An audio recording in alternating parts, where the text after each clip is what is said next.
welcome back to Wiley & Company. We are back in the kitchen and I have a interesting series of videos I'm going to do revolving around this whole chicken. Alright, we got this chicken for $11 and I'm going to show how we're going to make a meal out of it. We're going to make chicken salad out of the remaining chicken, and then I'm going to boil the bones and make a chicken broth.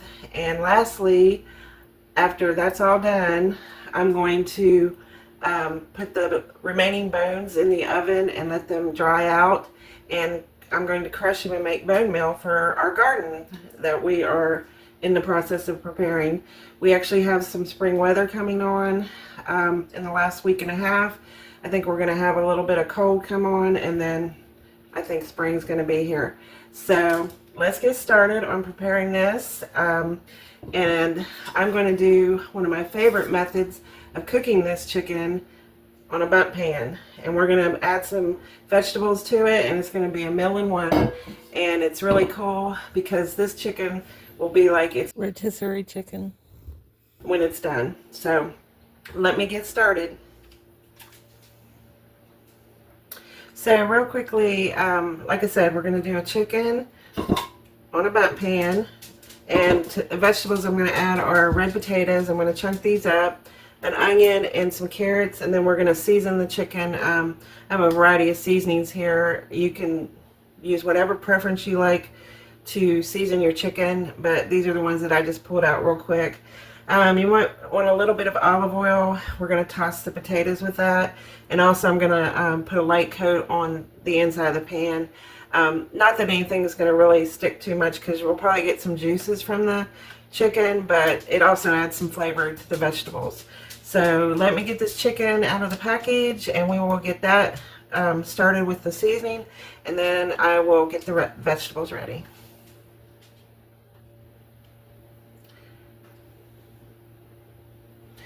Alright, so we got the chicken out of the packaging, and I'm going to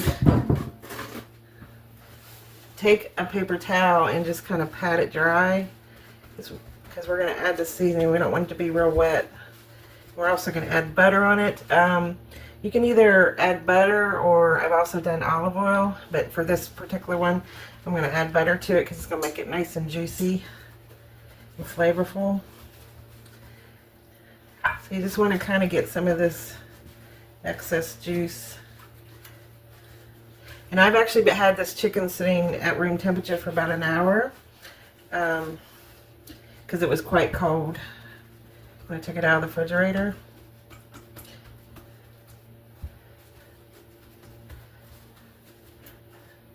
So I'm going to go ahead and start on the back side, and I'm going to use butter, and I've softened this butter. And I'm going to try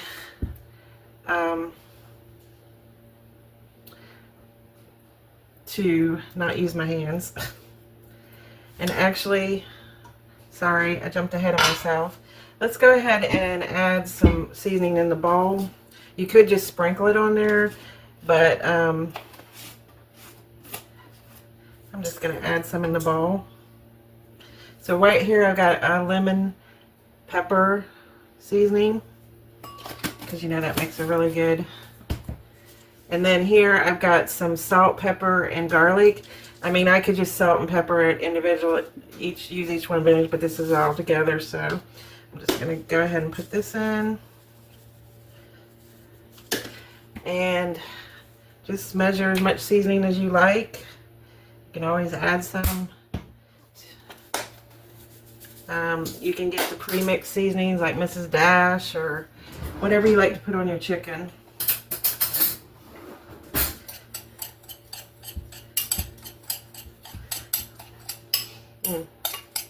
Smells good.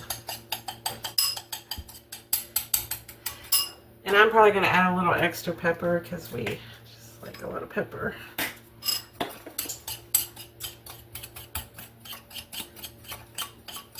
Alright, so that's my blend here. So I'm going to go ahead and continue what I was doing, putting some butter.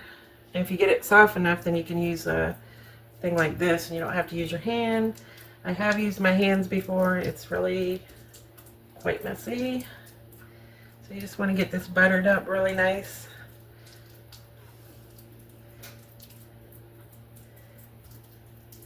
Go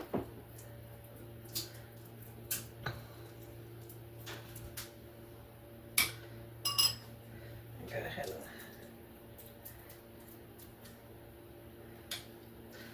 and I'm going to go ahead and just layer it with some seasoning.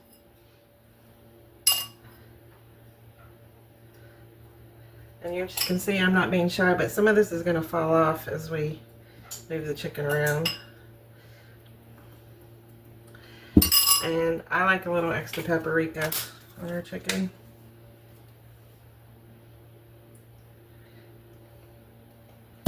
Alright, so now we're going to flip it over. But it doesn't matter, just as long as you're getting the seasoning on everything.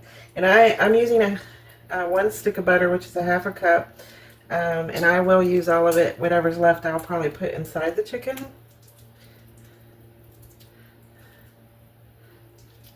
And like I said, I have used olive oil. And I hope that before.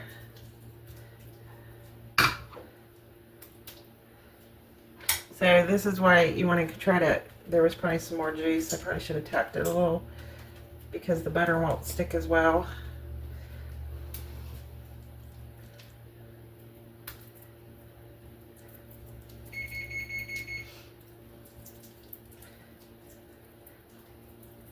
And don't be shy with your butter. So I got extra butter. I'm going to just actually go right here. I'll show you. Inside the chicken. Now I'll just add some extra juice. Now if I was cooking this like in a crock pot, I would stick an onion or add some garlic inside the chicken. But because we're going to be on the Bundt pan, it's going to be standing upright. You could probably put the garlic chopped up in it. That'd be fine, but since we've already got that in our seasoning.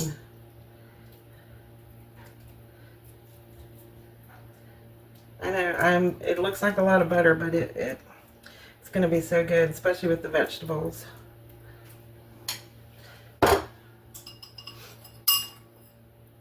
Alright, we're going to go ahead and just put some seasoning on here. I'm going to leave a little bit of seasoning because when we go to put it on the Bundt thing, we might lose a little bit, and you know, want to go ahead and be able to have extra.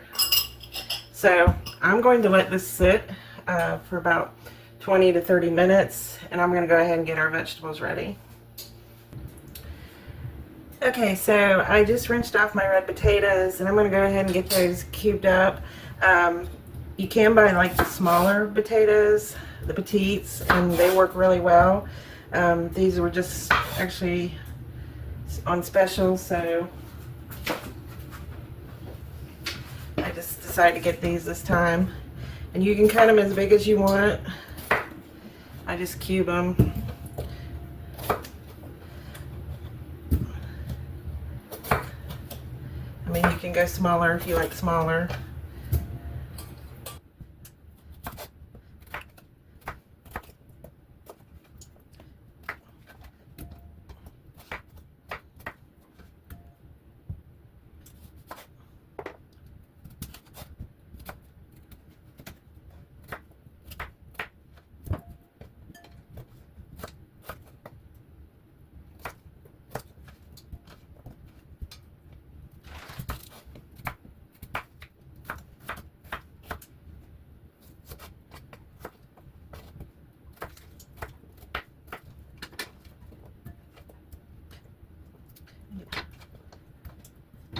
One more little one. So I'm doing about 5 potatoes for us, which might be a little much, but we'll see. Okay, so we got our potatoes cut. Now, as far as the carrots and the onions that we're using, you can get the baby carrots or you can dice the carrots. I already went ahead and peeled these and the onion. And make sure you keep your scraps from the peelings and the onion skins, because we'll use this to make the broth. which I'll probably do tomorrow. But I went ahead and peeled these and sliced them in chunks like this, and that I put that and the chopped up onion in a pan, and I'm actually doing like a parboil for about 5 to 10 minutes. The reason I'm doing that is the very first time I made this with carrots like this and the onions, they didn't quite cook completely, and we're going to be cooking this for like an hour in the oven, and so I want to make sure that they're a softer texture, so that's why we're doing that, and I'll show you that when we assemble them. They're almost done on the stove. So for this, I'm going to add some olive oil, not the lid, and some salt and pepper. And that's probably all I'm going to add to the potatoes, but you could add, you know, a seasoning, like a garlic seasoning, or however you like your potatoes. But I'm just going to do salt and pepper for now.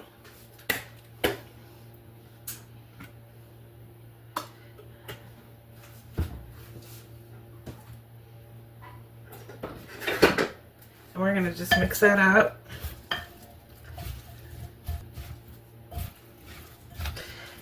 And after this bakes and everything, I'll probably add some parsley flakes to the potatoes once they come out of the oven. But I just don't want to put them in the oven because the oven's going to be 400 degrees and the parsley flakes will basically be very well done.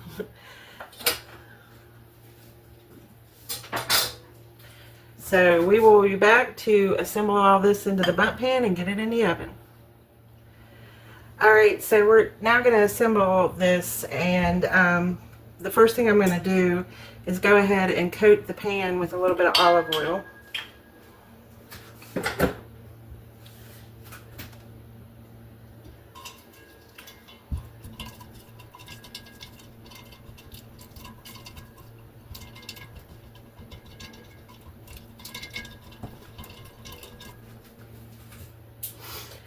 Okay. So you can put the vegetables in first and then put the chicken up on the top. This is a pretty big chicken, so I'm actually going to put the chicken in first and then put the vegetables around it. So what you want to do is take some foil and put it around the hole, because there's going to be juices and you want to make sure that the juices don't go through the hole. So we're going to go ahead and take the chicken. I'm going to try to do it without losing my seasoning. And one of the reasons that you want the seasoning to sit on there for a bit is because it will soak into the chicken and you won't lose as much. Okay, so because this is a big chicken, normally you would do it with the wings up, but I'm seeing that the legs are not going to cooperate, so let's see if we can do it this way. Nope. Alright, so we will do it with the wings up like originally planned. And there's some of my butter, so I'm going to just put it in the top here.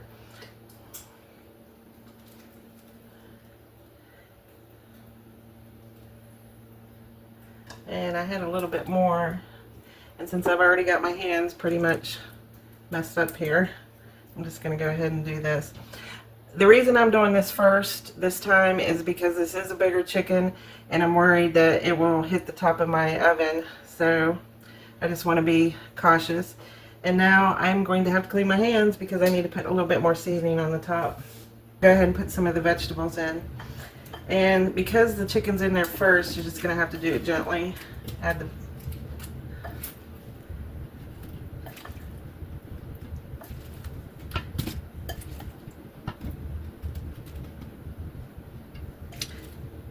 And we might not need all these potatoes because they were kind of big, because I want to make sure I get the carrots and the onions in there.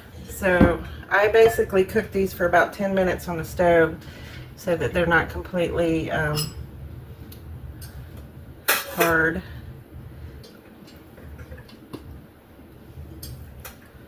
And they're hot. Might want to run them under some cold water if you do this method. I've done broccoli in here also, and it's kind of the same concept. I don't know if frozen broccoli would have worked a little better, but thing is, you can experiment with the vegetables. Okay, I've got space down here, so I think I might be able to get a few more potatoes.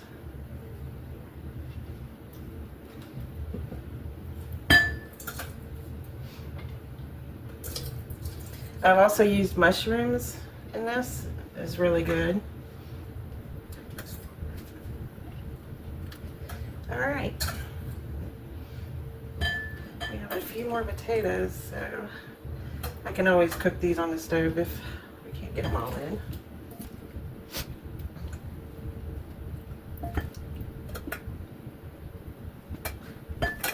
All right. So last, I'm going to take the rest of my seasoning and go ahead and just put it on the top, because it was kind of hard to get to this part of the chicken in this dish with it being the size it was.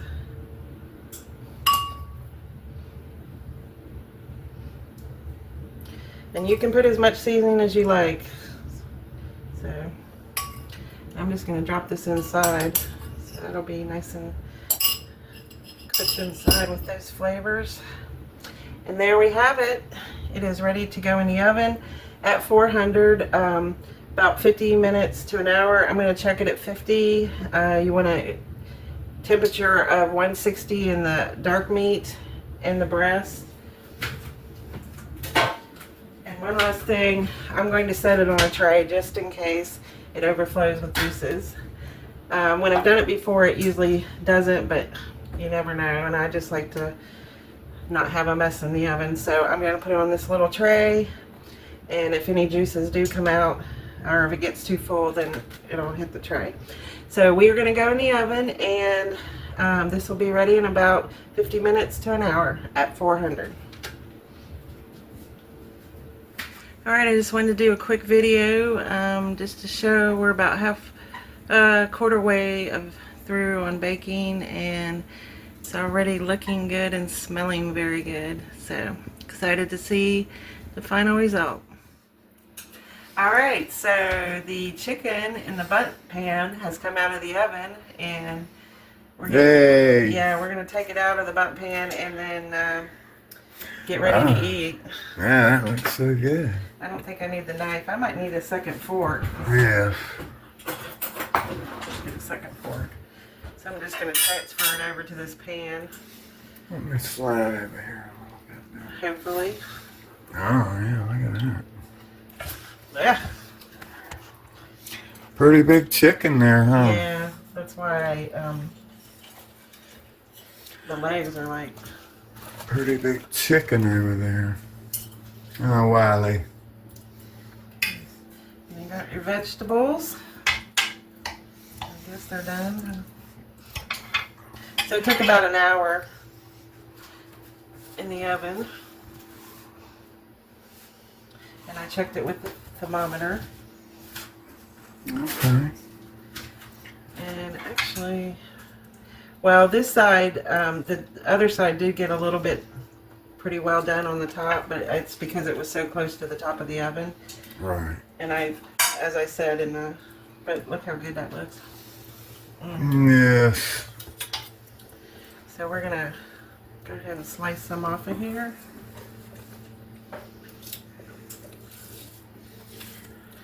Oh, yeah. Oh, boy. Looks juicy, doesn't it? Yes, it does. And then I got a spoon. I think I'm gonna have to get a bigger spoon.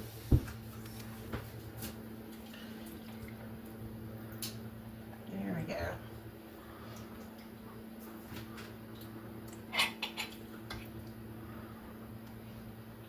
Yeah, it looks great. I'm hungry. Yep. So this is the first part in our series of using the whole chicken. We're going to get a meal out of this. We might get 2 meals. And then whatever's left over, I'm going to make a chicken salad. And then I'm going to take and debone the whole thing, get all the rest of the meat off, and make some chicken broth. And the last stage will be I'm going to dry out the remaining of the bones and crush them once they're dried out and make bone meal for the garden. Yeah. So for $11, we'll be able to do all this. All right. So yeah, that's at least 2 meals there. Yeah, this is a pretty big chicken. So thank you for stopping by, Wiley and Company. Hey, buddy. Thank you for stopping by, Wiley and Company. We hope you have a great day, and God bless you. Amen.